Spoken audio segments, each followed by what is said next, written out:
అమ్మఒడి కింద ఏకంగా 1043 మంది తల్లులకు 4,69,35,000 రూపాయలు ఈ ఒక్క గ్రామంలోనే.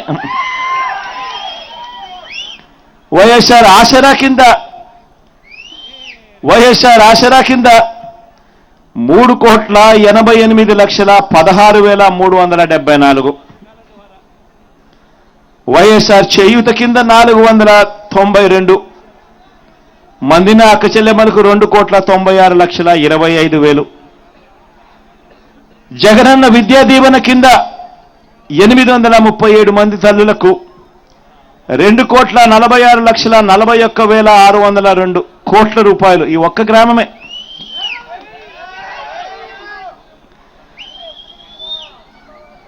ఇలా చదువుకుంటూ పోతే హౌసింగ్ కింద 2,75,72,000. ఆరోగ్యశ్రీ కింద ఈ ఒక్క గ్రామంలో వైఎస్ఆర్ ఆరోగ్యశ్రీ కిందనే 2,24,21,596. ఇన్పుట్ సబ్సిడీ కింద 1,13,00,000. జగనన్న వసతి దీవెన కింద 1,00,00,000 రూపాయలు. సున్నా వడ్డీ కింద 86,48,000. క్రాప్ ఇన్సూరెన్స్ కింద 67 లక్షలు. జగనన్న తోడు కింద ఇచ్చిన లోన్లు 41,30,000. చేదోడు కింద 31,20,000. కాపు నేస్తం కింద 31,20,000. చేదోడు కింద 40,40,000. జగనన్న తోడు కింద 40,40,000 లోన్లు. వైఎస్ఆర్ ఆరోగ్య ఆసరా కింద 21,48,000. ఇలా మొత్తం కింద చూస్తా పోతే ఈ ఒక్క గ్రామంలోనే కేవలం 1,496 ఇల్లు ఉన్న ఈ ఒక్క గ్రామంలోనే ఏకంగా 93.06% మంది బెనిఫిషరీస్. ఎక్కడా ఎవ్వరూ లంచాలు ఇవ్వాల్సిన పని లేదు. ఎక్కడా ఎవరు వివక్షకు లోను కాకుండా, ఒక్కరికి లంచం ఇచ్చినామనే మాట వినపడకుండా ఈ ఒక్క గ్రామంలోనే నేరుగా నా అక్క చెల్లెమ్మల కుటుంబాల ఖాతాల్లోకి పంపించిన సొమ్ము 48,74,34,136 రూపాయలు ఒక్క గ్రామంలోనే. ఇది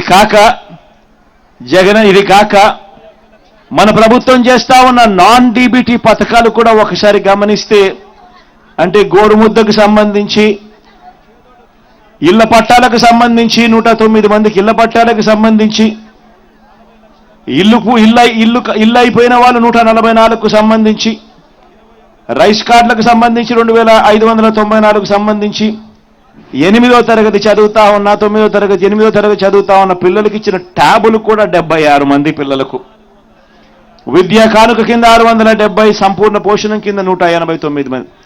వీటికి సంబంధించినవి నేను చెప్పడంలా, ఎందుకంటే ఇవన్నీ ఇండైరెక్ట్గా ఇస్తా ఉన్నాం కాబట్టి, నాన్ డీబీటీ కాబట్టి వీటి బెనిఫిట్ ఎంతో నేను చెప్పడం లేదు.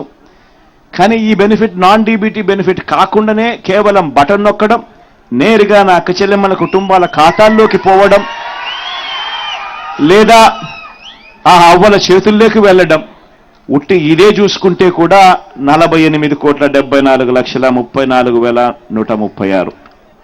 నేను అడుగుతా ఉన్నాను, మన ప్రభుత్వానికి ముందు కూడా మీరు చాలా ప్రభుత్వాలు చూశారు.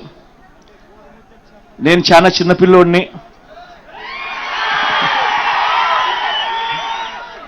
నాకన్నా పెద్దోళ్ళు, నాకన్నా ఎక్స్పీరియన్స్డ్ పీపుల్, నాకన్నా చాలా చాలా అనుభవం ఉందని చెప్పి గొప్పలు చెప్పుకునే వాళ్ళు చాలామంది ముఖ్యమంత్రులుగా కూడా పనిచేశారు.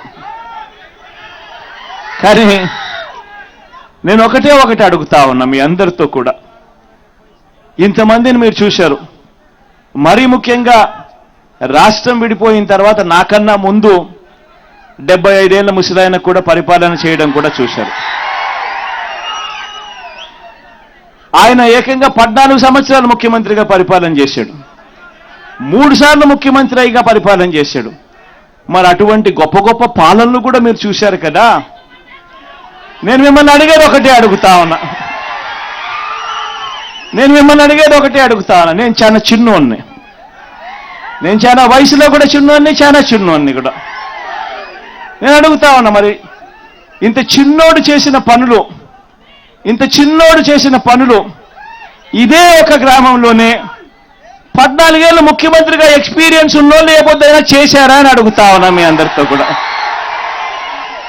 ఇలా 2 చేతులు పైకి ఎత్తాలి, ఇలా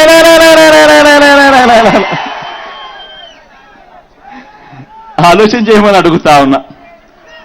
ఈరోజు ఏ రకంగా బ్రతుకులు మారాయి, ఏ రకంగా జీవితాలు మారాయి, ఏ రకంగా వ్యవస్థలోకి మార్పులు తీసుకురాగలిగాము అన్నది ఒక్కసారి గమనించమని చెప్పి కోరుతా ఉన్నా. ఈరోజు ఈ బటన్ నొక్కడమే కాదు, అక్క చెల్లెమ్మల కుటుంబాలకు ఆర్థిక సాధికారత ఇవ్వడమే కాదు, ఇదొక్కటే కాదు జరిగింది. ఈ లిస్టు చదివేటప్పుడు నేను చెప్పా, విద్యా కానుక గురించి కూడా చెప్పా,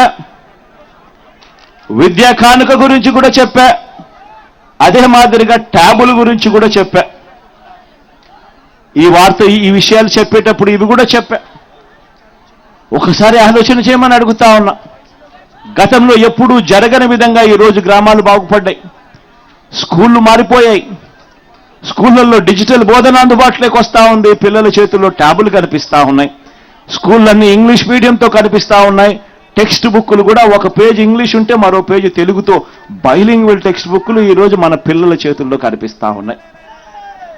మొట్టమొదటిసారిగా స్కూళ్ళు బాగుపడ్డాయి.